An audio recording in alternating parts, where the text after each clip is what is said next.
చాలా ముఖ్యమైన విషయం. ఇక్కడ సుగ్రీవుడు ఏమనుకున్నాడు? వాలి చనిపోయాడు అనుకున్నాడు. ఇది బై ఛాన్స్ ఆయన మనసులో అనుకున్నది. ఏమనుకున్నాడు? సుగ్రీవుడు నన్ను కావాల్సుకొని లోపల మూసేశాడు అనుకున్నాడు. ఇది బై ఛాన్స్. ఎందుకంటే ఆ గుహ నుంచి బయటికి వచ్చేసరికి ఇది కనిపించింది అని అంటే దాన్ని తోసేసి రాజ్యానికి వెళ్ళినప్పుడు సుగ్రీవుడు అలా రాజసింహాసనం పైన ముగ్గుటాన్ని పెట్టుకుని ఉన్నారంటే అప్పుడు ఆయన లోపల కూడా ఒక భావన కలుగుతుంది కదా, అయ్యో నన్ను అక్కడ మూసేసి వీడు వచ్చి రాజ్యం పైన కూర్చున్నారే. ఇది కూడా బై ఛాన్సే, ఇది కూడా బై ఛాన్సే. ఇది ఇలానే ఉంచండి, పక్కన పెట్టండి. ఒక్క కాండ ముందుకెళ్దాం, కిష్కింద నుంచి అరణ్యకాండకి జంప్ అవుదాం. రామచంద్రమూర్తి నేను బంగారు లేడిని తీసుకురావడానికి వెళ్తున్నాను, లక్ష్మణ నువ్వు ఇక్కడ ఉండు అంటే లక్ష్మణుడు అన్నాడు, రామ అది బంగారు లేడి కాదు, నువ్వు వెళ్ళకూడదు అని అన్నాడు.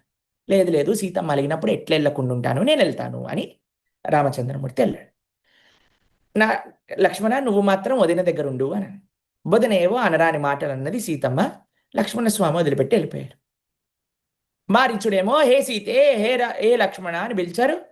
లక్ష్మణస్వామి అక్కడికి వెళ్ళేసరికి రావణాసుడు సీతమ్మ తల్లిని అపహరించుకొని వెళ్ళిపోయాడు. లక్ష్మణుణ్ణి చూసిన మరుక్షణం రాముడు అడిగాడు, ఎందుకు ఇక్కడికి వచ్చావు?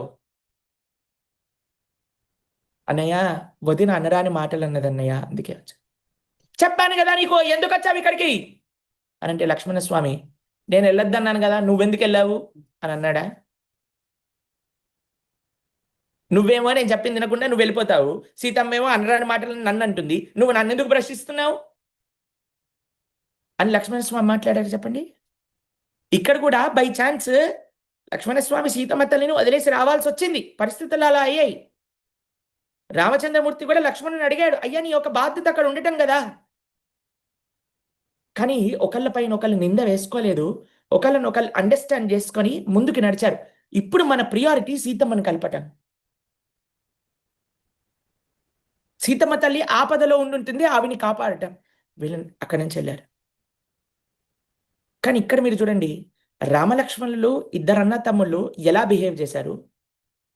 బై ఛాన్స్ జరిగిన రెండు విషయాలని కూడా వాళ్ళు ఇది చేసుకున్నారు. ఇటువైపు మీరు చూస్తే బై ఛాన్స్ జరిగిన వాలి ఇంకా సుగ్రీవుడి మధ్యలో ఉండే విభేదాన్ని వాలి మాత్రము బై చాయిస్ సుగ్రీవుణ్ణి వేసుకున్న బట్టలు ఒక్కటే దాంతో వదిలిపెట్టి దిక్కుల 4 డైరెక్షన్లో తరిమి చంపడానికి ప్రయత్నం చేసి వాలి సుగ్రీవుడి యొక్క భార్య అయిన రుమాని బలవంతంగా తన దగ్గర పెట్టుకున్నాడు.